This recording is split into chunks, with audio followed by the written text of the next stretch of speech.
பிறப்பினை அறுத்து இறந்தவர் வாழ்க, இறப்பதை இறுதியாய் அடைந்தவர் வாழ்க. பிறப்பதும் இறப்பதும் இறுதி என்றானால், பிறவி கடலை கடந்தவர் அன்றோ.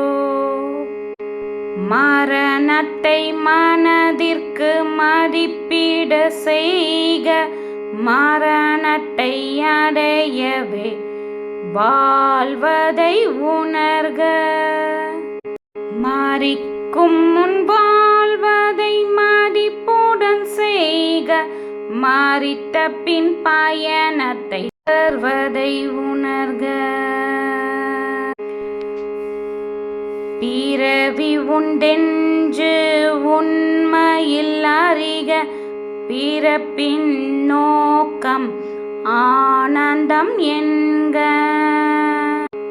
ஆனந்தம் ஆனந்தம் ஆனந்தமானால், நிறைவுடன் முடிவு நிச்சயம் உண்டு.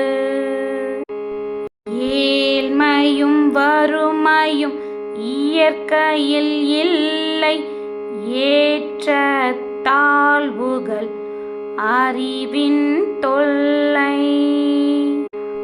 அடுத்தவர் மதிக்க வாழ்வது என்றால், அமைதியும் நிறைவும் அடைவது இல்லை.